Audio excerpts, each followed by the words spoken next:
really like hell, like how they describe hell. Nobody can hear you screaming, hear your screams.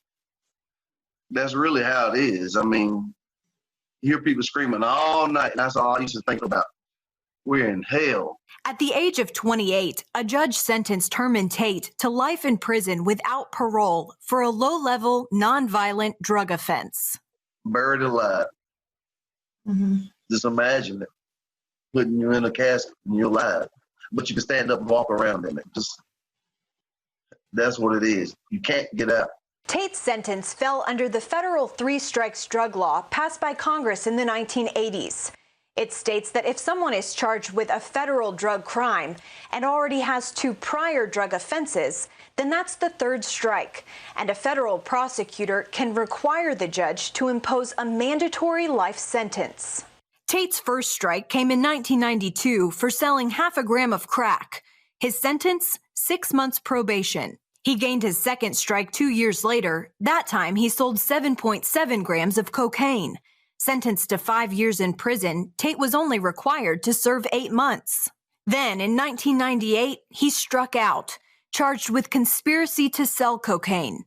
Tate, however, had never heard of the three-strikes drug law, and since no drugs were found in his possession, he chose to go to trial. The prosecutor filed what's known as an 851 notice.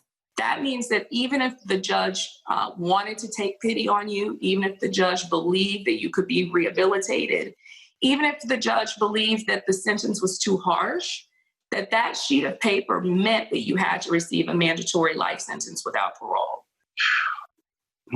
Life. Wow. For nothing. Tate headed to federal prison, where it took 2 years for the gravity of his sentence to sink in. I keep seeing people going home, and I'm like, man. And I realize, hey, I'm never going home. And it just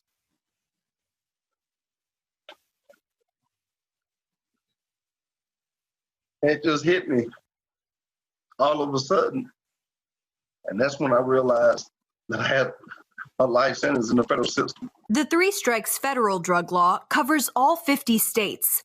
Many states have gone further, expanding three-strikes laws that impose mandatory life sentences for 3 convictions of certain felonies. In California, for example, the 1994 Three Strikes You're Out law was designed to keep murderers, rapists, and child molesters behind bars. Today, however, more than half sentenced under that law are serving life sentences for nonviolent crimes. Evidence that these three strikes laws can result in unintended consequences. My Angel Cody is an attorney and the director of the Decarceration Collective, a team of women fighting to free people sentenced to life in prison for drugs and end the policies that put them there.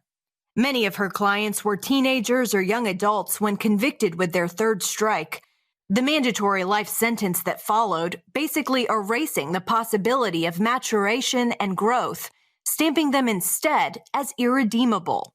The most potent example of sort of the human spirit, right, is that we tell someone you're buried alive and you're never going to leave prison.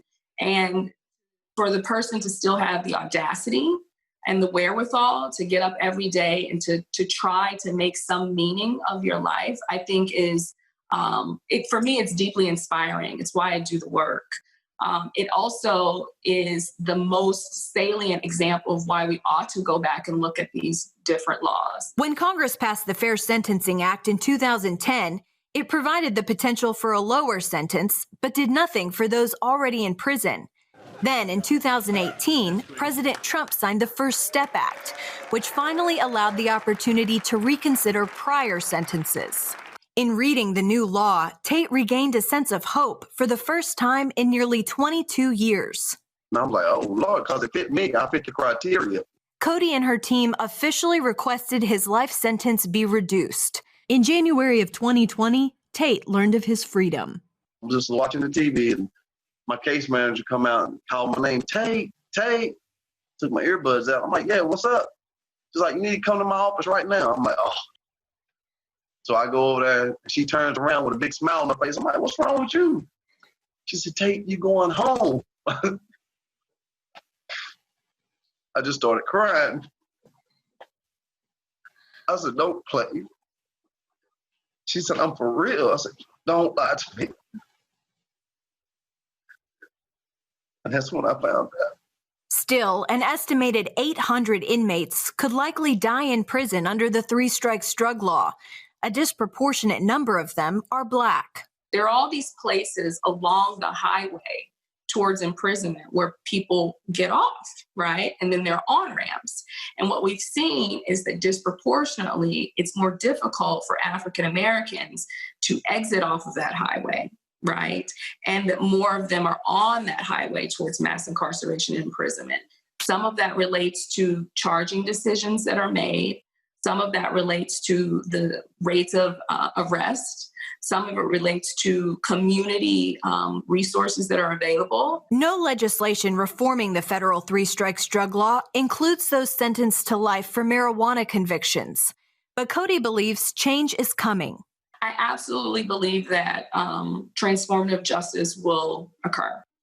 And the reason why is because I think that people are awake and paying attention. Cody says now is the time for the American people to ask questions and put pressure on our elected officials. That's because voters can make a major impact at the ballot box and be the catalyst that keeps Cody's clients and many others from being buried alive behind bars. Caitlin Burke, CBN News.